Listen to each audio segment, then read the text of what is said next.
misafir dersin abi. Uğurlar olsun. Hoş geldiniz abi. Güzel. Buyurun. Hoş geldiniz. Buyurun. Abiler buyurun hoş geldiniz. Tamam. Net 1 kilo. Götür, beğenmezsen geri getir. 150 lira. Getiriyor değil mi? Her geçerli poşete bekçi vardır abi. Net 1 kilo. Götür, beğenmezsen geri getir. 150 lira.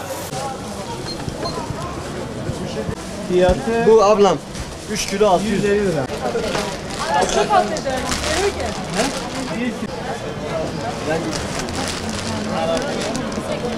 Net 1 kilo. 150 lira. İade garantili. Beğenmezsen geri getir. Teyze bak bu kendini sevenlerin çikolatasıdır. Tamam 370 lira. O zaman al sana bunlardan. He. Güreş Caddesi'nde esnafım. Asıl mesleğimiz dönerciliktir. Ramazan ayı normalleşmesin diye Ramazan ayında dükkanlarımızı açmıyoruz. Gençler demesin ya Müslüman bir ülkede yaşıyoruz. Kimse oruç tutmuyor. Biz de oruç tutmayalım diye. Biz de bu şekilde dükkanlarımızın kirasını çıkartmak için halka hizmet olsun diye uygun fiyata şeker veriyoruz. Görüyorsunuz zaten rehavet de var. Yani isterdik daha ucuz olsun, daha güzel şeyler verelim. Ama yani şu anki imkanlar buna el veriyor. Eski bayramlar kalmamış. Yani insanlar eskiden 7-8 kilo şeker alıp evine giderdi. Şimdi 1 kilo bize yeter diyor. Onu da kendileri çayın yanında yiyor yani. Kimse kimseye gitmiyor. Fiyatlar nasıl abi? Fiyatlar her bütçeye uygun şeker var. Yani 100 liradan 500 liraya kadar şeker var. Emin olun bu fiyatları da biz dipte tutuyoruz. Yani halka hizmet olsun. Dükkanlarımızın kirası çıksın. Bu Ramazan ayı bereket olsun.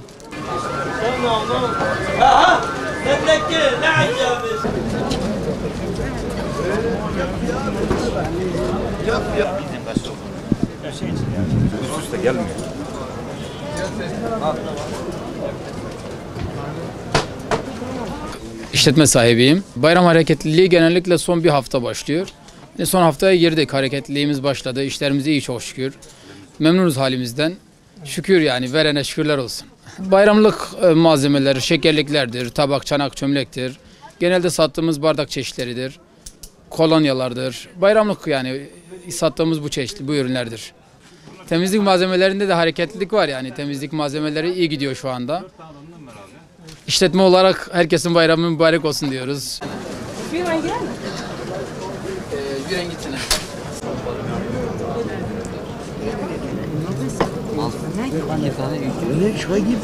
مش بمصر نوامبرين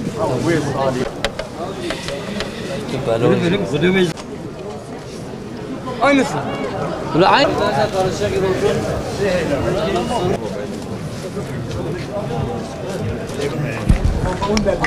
Çeşit var, karışık var, tütün var. Petrol kolonyalarının satışını yapıyoruz. Bayram nedeniyle tezgahımızı açtık. Çok şükür satışlarımız şu an iyidir. Sabahleyin satışlar biraz durgundu. Öğleden sonra satışlarımız arttı. Çok şükür iyidir. Millet böyle cıvıl cıvıl Güreş Caddesi'nde gezmesiyle bizim de keyfimiz hoş oluyor. 2023'ten bu yana ilk defa bir artış oldu.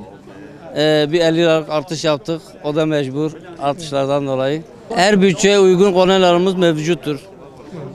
Boyutlarına göre, kalitesine göre fıstık kolonyası, tütün, limon, okyanus, mandalin, yasemin kolonya çeşitlerimiz çoktur. Vatandaş genelde hangisini tercih ediyor? Seed fıstık kolonyasını tercih ediyorlar.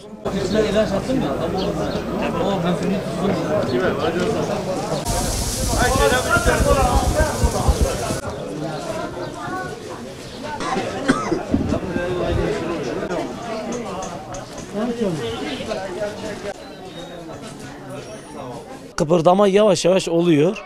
Yani 1-2 aydır çok durgunduk esnaf olarak. Dört gözle Ramazan bayramını bekliyorduk. Ama Allah'a şükür inşallah olacak. Son 2-3 gün inşallah bekliyoruz kalabalık olmasını.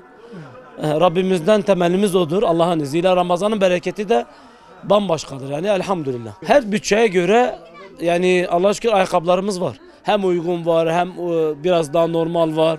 Bir ayakkabı ne kadardan başlıyor? 400'den başlıyor 1,5'a kadar gidiyor. Bizim çarşımız da tarihi bir çarşıdır. Buralar uygundur. Müşteri elhamdülillah bizi daha çok tercih ediyor.